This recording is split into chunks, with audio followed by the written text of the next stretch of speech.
నమ్మి ఓటేసిన పాపానికి రైతన్నలను నెట్టేట ముంచి పచ్చి మోసానికి పాల్పడ్డ ఈ కాంగ్రెస్ ప్రభుత్వంను రైతన్నలు పాతరేస్తారని మాజీ ఎమ్మెల్యే నన్నపనేని నరేందర్ అన్నారు.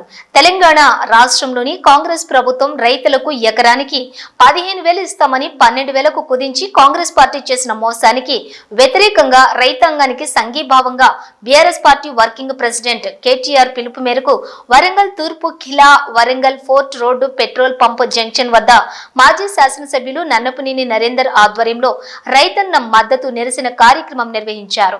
ఈ కాంగ్రెస్ ప్రభుత్వం ఆడుకుంటుంది అని ఇప్పటికైనా కాంగ్రెస్ ప్రభుత్వం ఇచ్చిన హామీలన్నీ నెరవేర్చాలని, లేని పక్షంలో రానున్న రోజుల్లో మా బీఆర్ఎస్ పార్టీ కేటీఆర్ ఆధ్వర్యంలో తీవ్ర పరిణామాలు ఎదుర్కొంటారు అని మాజీ ఎమ్మెల్యే నరేందర్ అన్నారు. ఈ కార్యక్రమంలో కార్పొరేటర్లు దిడ్డి కుమారస్వామి, మారుపల్ల రవి, మాజీ market chairman T Ramesh Babu, division అధ్యక్షులు, ముఖ్య నాయకులు, మహిళా నాయకురాలు, యూత్ నాయకులు, ప్రజలకు గాని రైతులకు గాని ఇచ్చిన హామీలు 6 గ్యారంటీలు గాని దాంట్లో భాగంగా 420 ప్రామిస్లు గాని ఏది కూడా అమలు చేయకుండా రైతు రుణమాఫీ తూతూ మంత్రంగా చేసుకుంటూ రైతు పెట్టుబడి కూడా దానికి వివిధ రకాలైన ఆంక్షలు విధించి 60 లక్షల మంది ప్రజలకు రైతులకు ఇవ్వాల్సినటువంటి రైతు పెట్టుబడి ఏదైతే ఉందో, రైతు ఎరువుల పంపిణీ ఏదైతే ఉందో అవన్నీ కూడా అన్యాయం చేస్తూ ఈరోజు ఎన్నికల సందర్భంగా సర్పంచ్, ఎంపీటీసీ, జెడ్పీటీసీ ఎన్నికల సందర్భంగా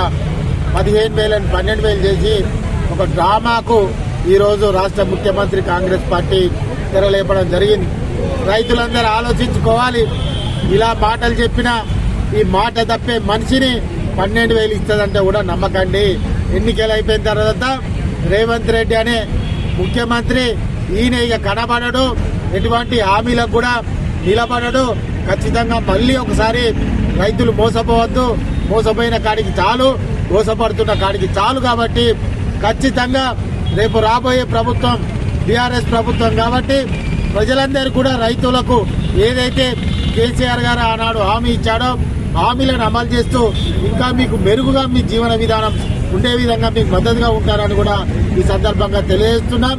ఏది ఏమైనా ఈ పోరాటంలో కేటీఆర్ గారి నాయకత్వాన ఖచ్చితంగా మీరు ఇచ్చినటువంటి హామీలను నెరవేర్చే వరకు మా పోరాటం కొనసాగుతుందని కూడా ఈ సందర్భంగా చెప్పడం జరుగుతుంది. జై తెలంగాణ, జై కేసీఆర్, జై కేటీఆర్.